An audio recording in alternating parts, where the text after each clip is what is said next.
So thank you, Tom. That was a wonderful talk.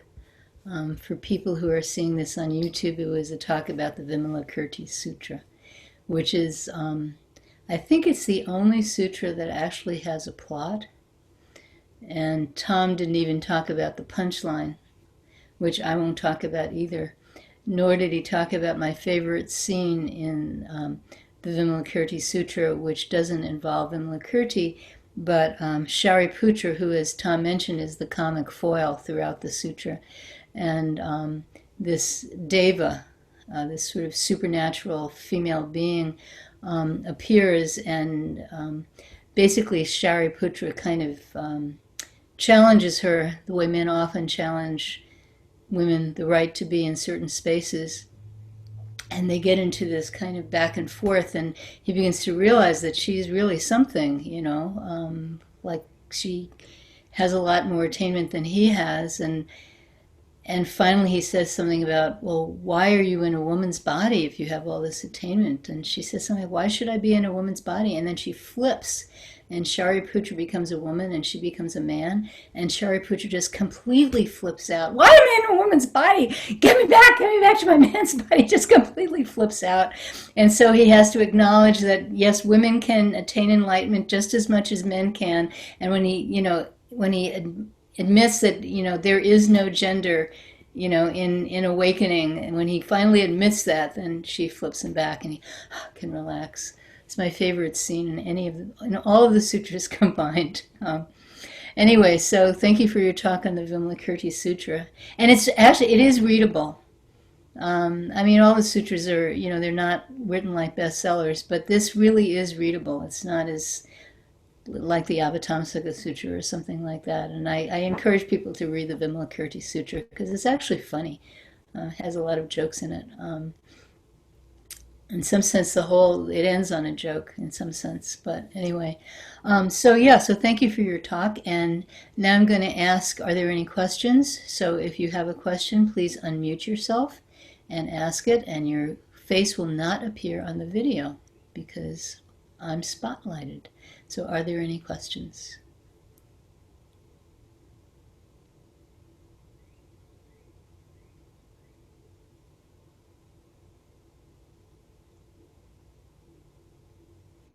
I'll ask a question. And it's Don, I'm sorry. In other traditions, they seem to place value on things, people's experiences, jhana, and things like that. I'm going to call them mystical experiences. I personally have not placed much value on those. My sense of this tradition is we don't place a whole bunch of value on, kind of the mystical tradition, personal experiences, or am I deluded? Well, you're not deluded, but it is it's not quite accurate what you said. Okay. But that's a really wonderful question. So first of all, so the jhanas, there are these levels, and that's Theravada Buddhism. And in Theravada Buddhism, you make a very clear progress from level 1 to level 2 to level 3, and I don't know how many levels there are. And certain experiences are considered, internal mental experiences are considered, or states of mind are considered level 1 experiences. Others are considered level 2, and so on and so forth. And your practice is supposed to lead you through these levels until you're completely awake. So that's Theravada Buddhism has this notion of levels. So the Mahayana doesn't have this notion of levels, but the Chan tradition, the Zen tradition, the Son tradition, which is our tradition, it does very much emphasize the Buddha's awakening experience. And the practice is encouraging us to have a similar awakening of our own. I don't like the word enlightenment because it has too much baggage with it, and it's not quite accurate because the word that's being translated actually means awake. Bodh means awake, so the Buddha is one who is awake. So these awakening experiences, and we're a Lin Chi tradition, And in Japanese it's called rinzai, because that's the Japanese name for linchi. So Korean Son is a linchi tradition. So it does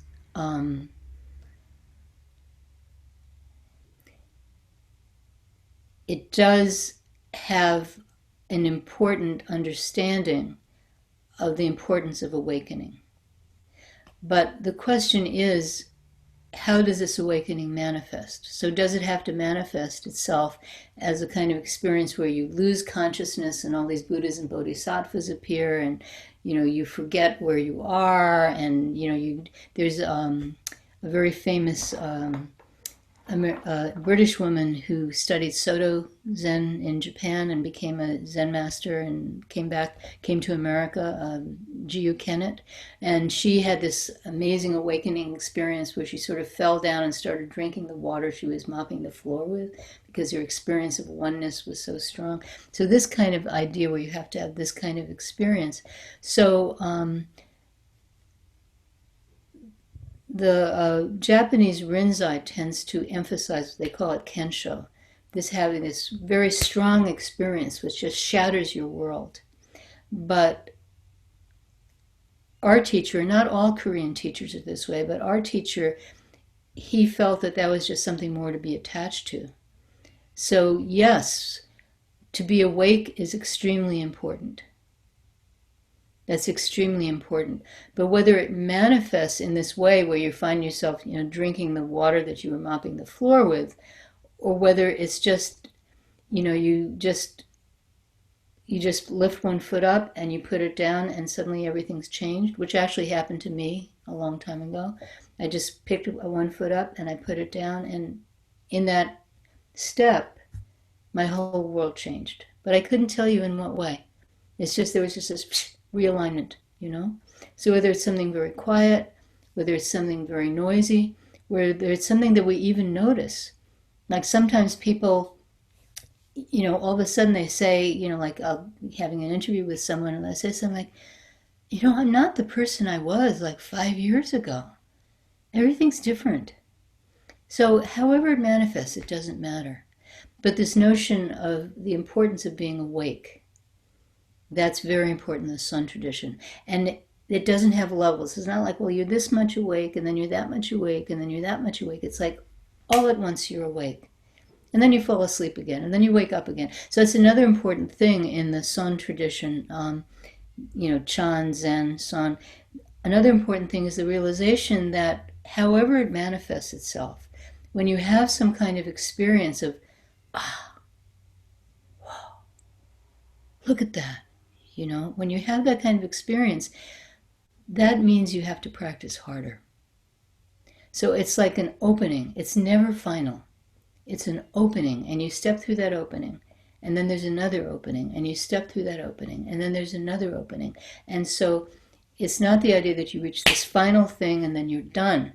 It's more like every time you have one of these moments, and you can be looking at, this also happened to me once. I was looking at a fly on my kitchen counter, and flies are beautiful. You ever looked at their wings? They're totally iridescent. They're gorgeous, and all of a sudden I went, this fly, it's a little tiny kind of waking up moment. We all have these waking up moments all the time. They're always available to us. They're always available to us. They're not special. They're just there for us. All you have to do is just look.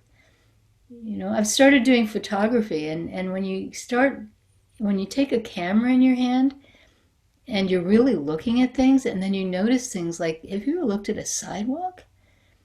I mean, they have all these glistening things in them. Sidewalks are not like solid gray. They have these little tiny glistening things of light in them. And you just start seeing things, or you start, hearing. You hear what's around you. You touch something, you become aware of texture.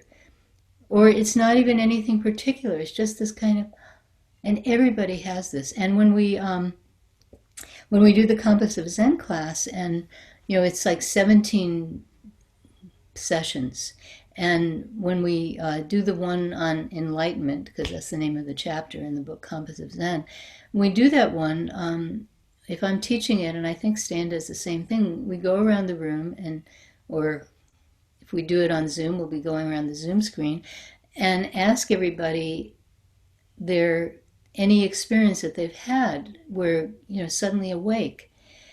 And there's only one person, and we've done this many, many times over the years, so probably at least 50 people have gone through this with us.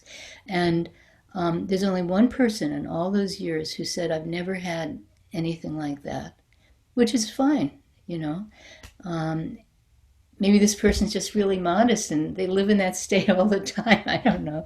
And but what's really interesting is everyone else, and I don't think there's any exceptions to this, everyone else, when they say the first time that they ever had this like awakening, it's always before they started practicing. It's usually when they were a child, but not always. And that is really interesting to me because, we always say you were already awake. But if you look at your own experience, you realize, yeah, I have been awake. The Buddha, his first awakening experience was not sitting under the Bodhi tree. It was as a child watching this sort of festival where his father was doing this sort of ritual kind of plowing of the land. And he became aware of all the animals and all the plants. And his heart just opened. He saw the suffering and he saw the beauty. And, he was a very small child, like maybe 6, 9 years old, something like that, prepubescent. And that was his first like awakening. So everybody has that. So how do you access it? So our practice is about accessing it. It's not about attaining anything. And it's not about getting anywhere. It's accessing this thing that we already have. So that can inform the way we live our lives. So that our lives can be a manifestation of that awakened mind. And not the little small self with its desires and anxieties and everything that we usually, the little storyline of ourselves. We go around with this storyline. What am I going to do? What am I going to do? I can't do this. I can't do that. I'm going around. I can't get a haircut. I can't get a haircut. What am I going to do? This kind of mind that we all have, to not be controlled by that mind, but to have our lives manifest this other kind of mind, which we already have. It's not anything to get, it's something to touch, to really, touch and come from that place. That's what it's about. So thank you very much for your question. So are there any other questions? I have a question, Judy. Sure. Kind of following up to one of the things you said, which is, I've noticed that there's no children practicing at the Zen Center, and in religions and things, parents bring up their children in a religion and everything. I've always been a little bit curious about that. That's a great question, and it's not for want of trying. So in more devotional forms of Buddhism, kids go to the temples with their parents all the time. Because the parents aren't sitting in meditation. It's hard for kids to sit in meditation. So the parents are not sitting in meditation, so but the kids come with the parents, they make offerings to the Buddha, they give flowers, or the kid will put the money in the little money thing, and they might sit for part of the time in some kind of chanting ceremony or something like that.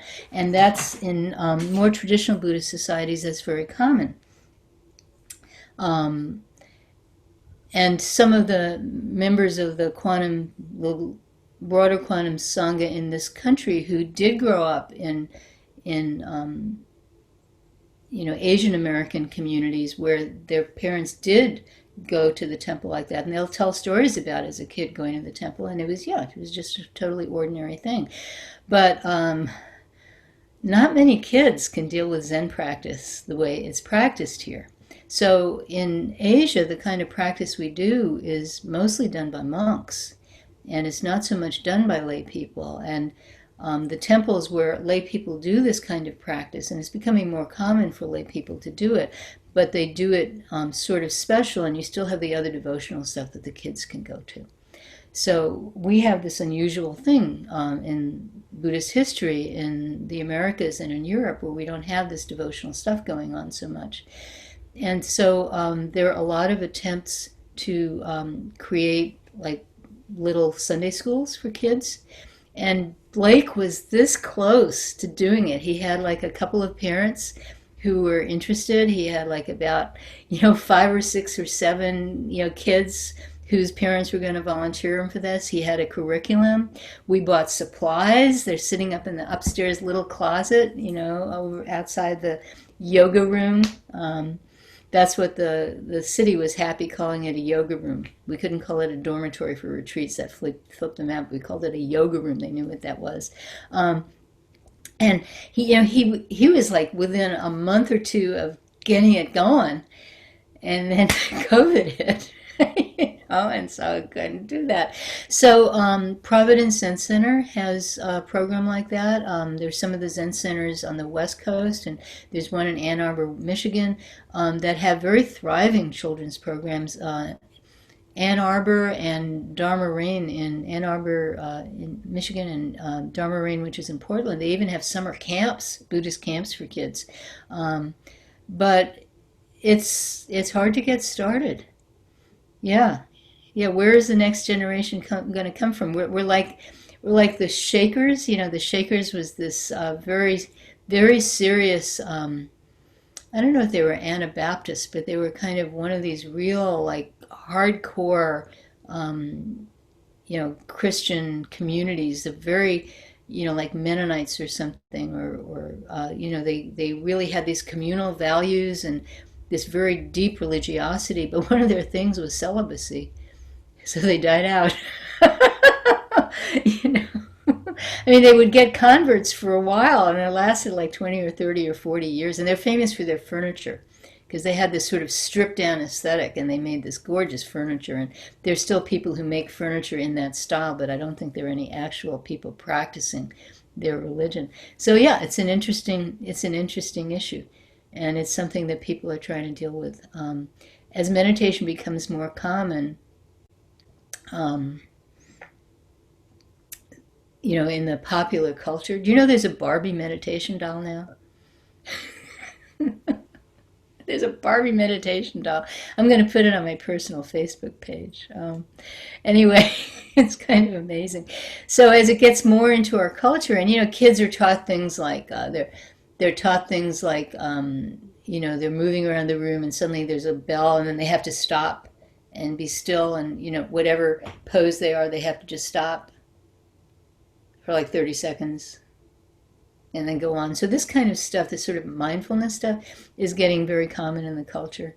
Yeah, Barbie sits in some kind of lotus or half lotus posture. It's ridiculous. Even her dog meditates. Anyway, so as it's becoming more common in the culture, and then it'll be more easy to bring kids into stuff that's appropriate for kids.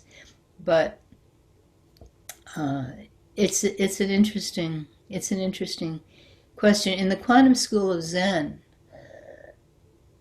I can think of very few children who are now grown-ups whose parents practice, who themselves practice. I mean, I can think of maybe one or two. It's very interesting. They're familiar with the practice. Our son has a real monk tchotchke karma. When he was a kid, he would love us to bring little things that monks would use. Like one time he wanted us to bring a big monk's hat back from Korea. So we got a piece of luggage that was huge that we could fit the hat in and everything like that. So he loved stuff like that, but he hasn't practiced, So a lot of the children of longtime practitioners have that kind of karma where the sort of material culture is something that they're familiar and comfortable with, but they don't not only do they not practice now, but they never really did practice. Because we didn't have any way to bring them into it. We have occasionally had children who show up. There was once I don't know if she was 7 or 9. I think she was 9. Maybe she was 7. This little girl, Stan, hold up how many fingers she was, if you remember. Yeah, she was 7, and she came and she did like one night a week. She would practice with us. She would chant, she would sit, she would do the whole thing, and a couple of times she came in for an interview. But then, after about 5 months or something, she disappeared. There were other kids, maybe we've had 3 or 4 kids in the whole time that we've been practicing who actually practiced with us for a while. But yeah, it's this thing about self-replication or replication. It's an interesting question. And, the other thing is, like, how do you bring the essence of our practice to a child? Because so much of our practice is about stuff that's really antithetical to being a child, like sitting still for a long period of time. And the kind of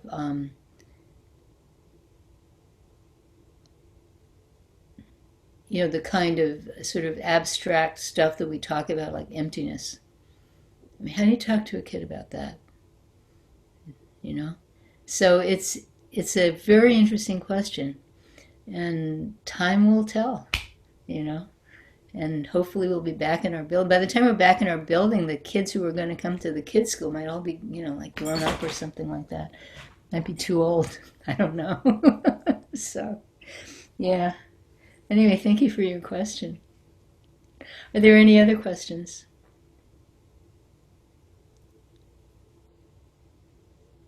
I have a Yeah, question. sure. So, I got up this morning and one of the first things I saw out on the deck was we have a couple of geranium plants.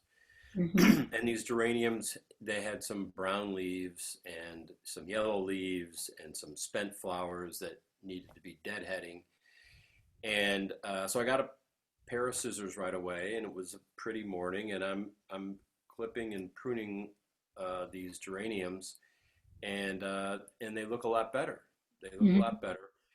And it just kind of hit me later on, isn't the coronavirus like that? I mean, aren't we, might this world be better off if we just let it, kind of run crazy? And, maybe the planet's better with 5 million people instead of 7 million people. I mean, who knows? But, I mean, isn't that just kind of the natural way of things?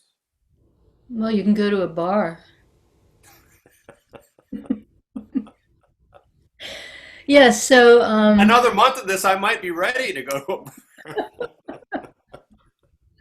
so Zen Master Sungsan, he used to say human beings are number one bad animal, and he's certainly not the first to say that.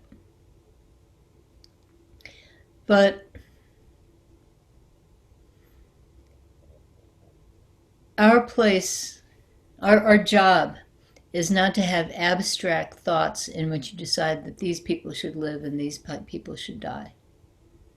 That was the big mistake that communism made. Is it decided, like in Russia, they decided that the kulaks, the sort of middle class, sort of slightly above peasants, they had a little bit of land and they could hire people to work for them, that they were expendable. And what China went through, its terrible convulsions, it had convulsion after convulsion. The Cultural Revolution was, way late in this process of, killing landlords. I remember reading a book, I think by Edgar Snow, and he was a big champion of Mao Zedong. He thought Mao Zedong was like the best thing since sliced bread. And he had this glowing chapter about how wonderful it was that this village stoned a landlord to death. And he had this scene, where it was so wonderful that these villagers were, attacking their oppressors and freeing themselves, to form this collective that, they could be, really? And so our job isn't to say, oh yeah, it would be better if people died. Let's all go to a bar and let's all die. That's not our job. And our job isn't to theorize about this stuff, because whatever we theorize, it's wrong. That's the main thing about ideas. Whatever idea you have, it's always partial. It's never based on full reality. And because of that, it's always wrong. You carry any idea to its conclusion and you're in a mess. Always. So it's not our job to decide, oh yeah, let's all go run off the cliff, and then instead of 7 billion lemmings, we'll have only 5 billion lemmings and the whales will be happier. That's not our job. Our job is in each moment that we're given, how do we alleviate the suffering of what is around us and what is not around us, in whatever way we can alleviate suffering. How do we do that? That's our job. So our job is not to run out and infect as many people as we can, because that way more people will die and the planet will be better off. That's not our job. Our job is to help. And it's really hard to help, when you're basically stuck at home. But however we can, we noticed in the paper this morning, Lawrence is having this, Vivian, you live in Canada, you're going to be shocked by this. It has this, the local utility, the electric utility, is thinking of offering people the opportunity to contribute, like, a little bit each month, so that poor people can not have their electricity cut off. What is wrong with our society? But we can't change the laws that govern how electricity is meted out. So yeah, if you can put in $5 or $10, and if enough of us do it, then that'll help people, So these opportunities come up, and then the question is, what are you going to do with them? And we can't all do everything, but each of us can do something. So that's our job. Our job is not to make these abstract decisions of who lives and who dies, and how many people should live and how many people should die. Our job is to help. Okay? Judy, just a comment on that. You talked about China, but in the United States, we had quite an active eugenics program. Yes, we did. There was a place called Topeka, Kansas, with the Menninger Foundation that in the 1930s up until, I think, 1945, sterilized a lot of people. So the Chinese obviously were much crueler, but we certainly played a part in unethical behavior too. Oh, there's a lot of stuff. Yeah, there's a lot of the history of the United States of America has a lot of stuff to not be proud of. Absolutely. I mean, there's so many things you can point to. That is mild. The thing that amazed me about this thing in China was that this Edgar Snow, who was, he was I think an American academic, thought it was so great. That was the thing that got me. that I mean, how can you do that? And I read it, when I was very young and I was very left wing, and I remember flirting with the idea of, maybe this is a good thing. Just like Tom was saying, maybe it is a good thing if 2 billion people die from the coronavirus. But it's not a good thing. Yeah. So thank you for reminding us. Yeah. Are there any other questions?